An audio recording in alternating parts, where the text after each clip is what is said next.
Hey, it's Mike with a Y, and you're listening to My Reality Recap. Today I am here with two-time Survivor contestant, the ice cream scooper himself, Mr. Erik Reichenbach. Erik, thank you so much for joining me today. Thanks, Michael. It's great. It's great to be here. So, going back to 2008, Survivor Micronesia, Fan vs. Favorites won. We have to talk about the moment because it's kind of like what you're known for. You gave up the hidden immunity necklace, not hidden immunity, you gave up the immunity necklace to Natalie, and then the rest of the Black Widow Brigade voted you out. Were they really that good? Like, were you really thinking they were going to keep you? You know, when Natalie first brought it up, I said absolutely not. There's no way. Absolutely not. No way. And as time went on, they started to play me. They definitely played me. And I mean, I was so young and naive at that time. Right. It just, to me, it didn't, like, I had been friends with them for so long. Like, I was on the inside when Jason got blindsided. I was on the inside when other people got blindsided before me. So I felt like, oh, I can trust these people. They've let me in. I've been on the good side of a couple good vote-offs, so I felt safe enough. And I was like, well, maybe they like you more than you think. Like, maybe they want you to win, which is insane. It's just insane. So, other than giving up the immunity necklace, was there anything else that you think you could have done differently that season? Like, do you have anything going back on it that you wish you would have did instead?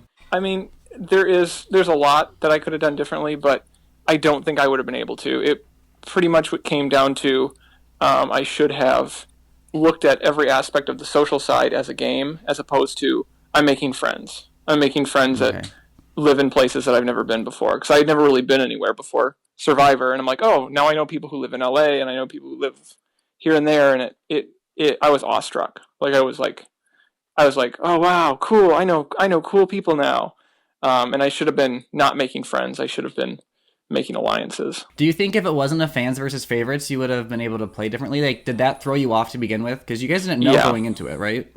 Yeah, that definitely threw me off. If it was a straight season, I think it would have been a very different situation. It would have broken down very differently. Well, transitioning now to 2013, they brought you back for Survivor Caramoan Fan vs. Favorites 2 as a favorite. Mm-hmm. And they didn't really show much of you this season, like editing-wise, so I was kind of disappointed because, I mean, you were a favorite and a fan from the first time. Yeah. And you were actually medically evacuated. But I thought I saw somewhere online, because they made it seem like you were evacuated for being, like, actually, like, starving. But was there more to it than that? There's a little more. I mean, I had an infection in my leg. On top of that, which they didn't show at all, just because there was a lot of editing, I think, missteps in terms of showing other people's stories. But I had an infection in my leg at the time. Actually, Reynolds had an infection in his leg as well. Very similar situation, and he had to have a lot of medication after he was voted off. But it was not straight dehydration. There was more medically going on with that. So because they didn't show much of you, did you have like a good strategy going into it? Like, because I mean, most of the season was about like Cochran and everybody else. Right, and lots of Phillip, lots of Shamar. Essentially, my strategy was pretend like you don't want to win and tell people that. Just be like, I don't want to win. Like, I'm just here for fun. And that actually worked really well, especially with the new school players like Andrea and Malcolm, because they didn't see me as a threat. They're like, oh, Erik doesn't care. And it worked. It was more of an under the radar strategy. And then the goal will be closer to the end, start winning challenges and say, you guys all have all these big egos, like you have to make great plays, but you're all gunning for each other, and you're forgetting that Dawn is still here. You're forgetting that Cochran is still here. Mm-hmm. Not to say Cochran didn't do his part, but just kind of big seasons with lots of returning players. There's so many big players and big egos that it's better to let those people duke it out. Like if I was ever on a season with a Russell or a Parvati, I'd let them go head to head, and I wouldn't get involved. I would just let them go after each other. So one of the most memorable moments from this season for me was at Final Tribal Council when Brenda made Dawn take out her teeth. Yeah. Did you know going into Tribal Council that Brenda was going to ask her to do that? At Ponderosa, we had heard her say that, and we didn't believe she was going to do it. Reynolds was like laughing his ass off at Ponderosa about that. Like he's like, you have to do it. Like she had mentioned it, I think, just as an idea at first. Like maybe I would like to do this, and then as soon as she brought it forward to a couple other people, there was a lot of people saying no, you can't, and then some people really passionately like, yes, do it. That's over the top. You have to do it.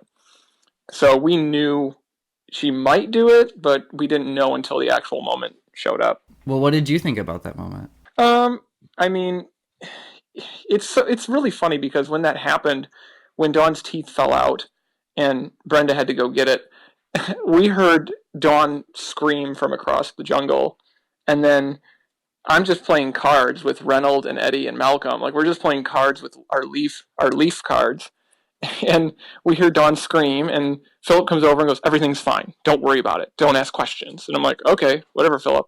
5 minutes later, Philip comes back and he goes, "Dawn's teeth fell in the lake. She doesn't want anybody to know."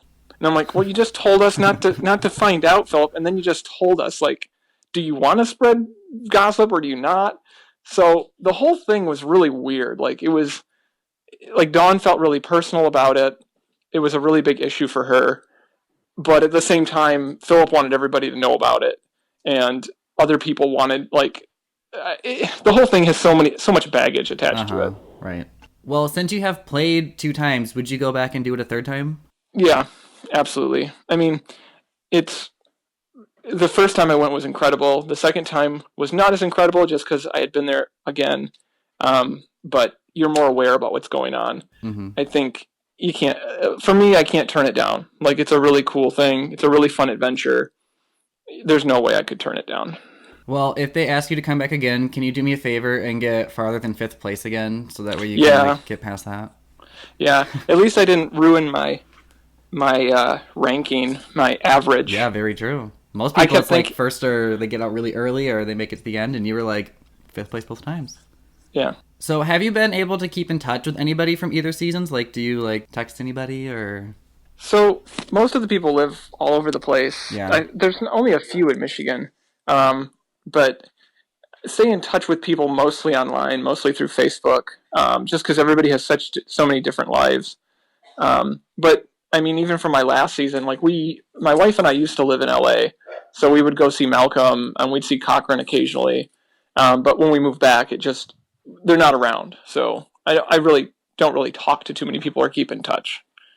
Maybe a couple things online. So since Survivor, you've been off Survivor for a couple of years now. What have you been up to? Like, what has Erik been doing with his life? Not too much. I've just been doing a lot of comic books, a lot of art, just working freelance, and then I have all kinds of commissions come in. People commission me to do like paintings or comic books or logo design, like whatever kind of design stuff they need. I actually just did a logo for a Survivor podcast called Survivor Shade, which I guess it's with Kobe from Palau. Not to promote another podcast. Oh, that's okay.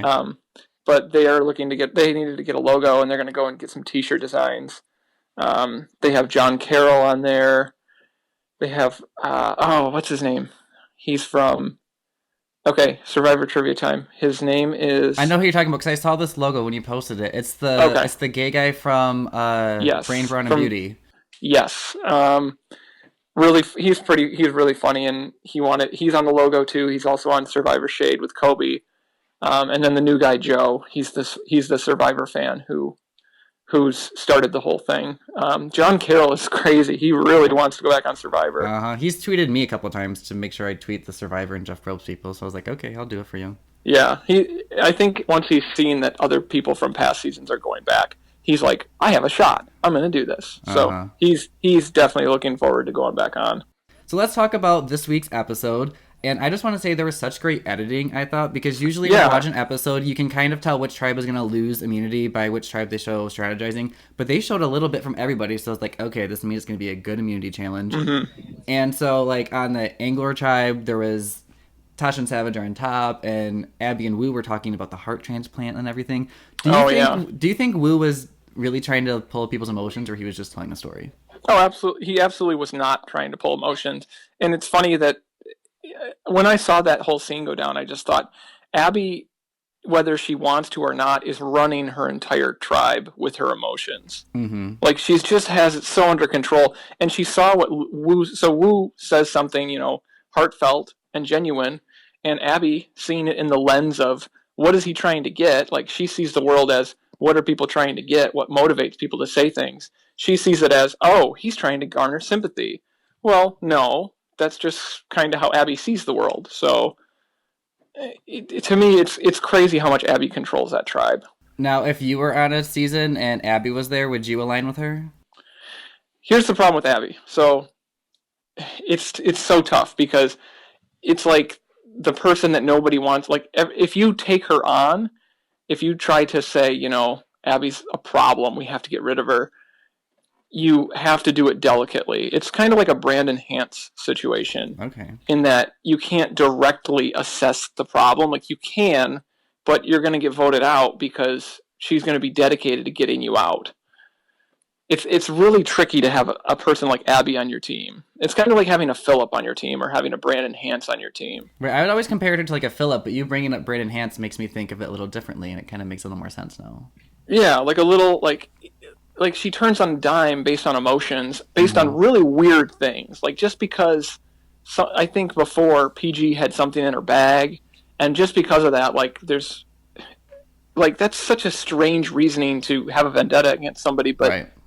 Valid in Abby's mind. So to me, she's such a loose cannon. You have to get rid of her, but you have to wait for the right moment where everybody together is like, okay, we've had enough. She's going to have to go. And so that was the strategy that they showed on the Angler tribe. On Takeo, they just really showed everybody banding together except Terry Dietz. Yeah. So that way they can have like a 5-person alliance. Yeah. And then on Bayon, it was all about Monica and Kimmy, because Monica's like all girl strong, and Kimmy was getting food, or she was taking clams out of the water, and Monica told her to save some. Yep. What do you think about that? Like, cause would you save all the food? Well, I was amazed. I think I responded on the Survivor Reddit. I was surprised they even were eating clam. We were told after we ate 7 giant clams that they were endangered and we shouldn't eat them. Production literally said to us, they're like, you guys have to stop eating those clams, they're endangered. And there was a specific clam, I guess, that is endangered, and there's a specific one that is not endangered, but they both basically look the same. So maybe that's what was not put in the editing, is that she was like, oh, this is an endangered species, we can't eat it. Maybe that's what it was. But in terms of, let's save some food, that never works out. Like, people get angry, people get grumpy when they're hungry. So, going to the immunity challenge, they had to run up this obstacle course and do like a Survivor slingshot and then hit these like little boxes and a little flag would pop up. Yeah. And how hard are these immunity challenges to begin with? They take a lot more time than you see. Obviously, for editing reasons, they take longer. But when you're, struggling to get food every day, it's really tough. It's hot out. Mm-hmm. You're hungry, you're running around. Like, they were really breathing hard when they were finally up there doing the slingshot. So, yeah, people don't really get that. And so, the immunity challenge, it was really great. Steven actually gave a point to Angor. And yeah, and that was great. And it helped them actually get the first immunity. And so, they've been to tribal council a couple times, so good job to them. And then Takeo won the second immunity. So, Bayon had to go to tribal council. And it was basically coming down to Kelly Wigglesworth and Spencer, and because they were the 2 former Takeo people on the tribe. And then Kimmy and Monica were talking about how Monica wanted to keep Kelly for the girls' numbers, and Kimmy goes to Jeremy and Steven and says she's nervous about having the girls, and they debated about breaking up the original band people. Yeah, that scene with Steven and Kimmy and I can't remember his name now. Jeremy. Yes, Jeremy. There was so much paranoia there. That whole scene was incredible. I just was watching that like, oh my gosh, Kimmy is spinning paranoia into paranoia, like on top of itself. It was like a Lord of the Flies moment. So if you were in that situation, would you have... Okay, well, if it came down between Kelly and Spencer, who would you have wanted to try to get on more? I mean, Kelly, just from the stance that Spencer seems to be a little socially awkward, and as much as, Spencer later could win some challenges, honestly, I think Spencer, he says too much. Kind of like what Jeff Probst was saying at Tribal Council. He was like, Spencer overanalyzes everything. Mm-hmm. So I wouldn't be too worried about him strategically as opposed to Kelly, who could squeak by. Like, she's already been to the end before. I mean, yeah, it was the first season, but I think just from a challenge standpoint. Do you feel for Kelly Wigglesworth at all? Like, I just kind of want her to make it at least to the merge. Like, I feel like 'cause she's like an original person, I want her to at least make it a little bit farther. Yeah, I think if you put those two together, Kelly or Spencer, I would want Kelly to go farther. And that's not anything against Spencer, but I think she's like kind of like Varner's situation. Like she's thrown into a whole new game, even though she helped create the game. Right. So getting to tribal council, we don't know who's going to go. We don't know if Jeremy, Kimmy, and Steven are going to flip the vote. And so the votes come up. We have 2 votes for Kelly, 1 vote for Spencer, and 3 votes for Monica. She was a #blindside. And I was yelling at my TV. I was like, I can't believe they just did that. And she was stunned. Like, she could not believe it. Yeah, she had no idea. You're totally right about the editing. Like, they left it open, but not enough to say she's going. Right. And any other game, to me that signifies you're playing with new school players. Like, Steven Fischbach is on your tribe. Something crazy strategically is going to happen, which is great. Like, I can't wait to see Steven in more tribals. And people underestimate Steven. They think, like, because he can't hack it out there, you know, it's going to, like, oh, Steven's just kind of floating along on the sidelines. But he just shook that up. Like, he came out of nowhere to shake that up. So what do you think about Kimmy? Because going into it, I kind of thought she was going to be a floater and just an extra vote for people, but she's kind of, like, making a game change and stepping up to the plate a little bit. Yeah, I'm really shocked. Like, from seeing her the first couple episodes, she's kind of changed a little. She's more emotional. She's actually kind of one of the driving forces based on whatever tribe she's on. I mean, she's not an Abby by any means, but yeah, I'm really surprised that she's more vocal, that she's stepping up. So who do you want to win and who do you think is going to win? Whew, that's always such a loaded question because you never know and you look like an idiot. Yeah, well, who'd you like to see win, I guess, if you have to pick a favorite? I mean, I'd like to see somebody who didn't go as far their first season, like somebody who really didn't make it into the like later part of the game. I would like to see somebody like that win, as opposed to somebody who's already been to the end before. Okay. That said, I mean, who does that leave? Like, who do we put into that category? Well, Kelly Wentworth was a pre-merge, and she has an idol right now. Yeah, she's sitting really nice. She's one of my picks to win. Yeah, I could see her make it pretty far. I'm trying to think who else. Like, Spencer, I would like to see go farther, but I don't think he'll win. I don't think he'll make it to final, for that matter. Right. And it's just because of the social aspect.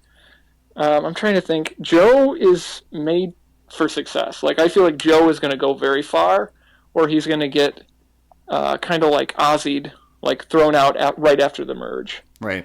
One of those two. But he's, like, everything about him seems, like, good. Like, in a couple episodes, he's replaced Ozzy and he's replaced Malcolm in terms of that, you know, that kind of dominant, likable male. Mm-hmm. And they give him such a perfect edit to make him look perfect for everybody. Right. He's like the new golden boy. Uh-huh. Well, thank you so much for joining me today, Eric. This was a lot of fun. Yeah.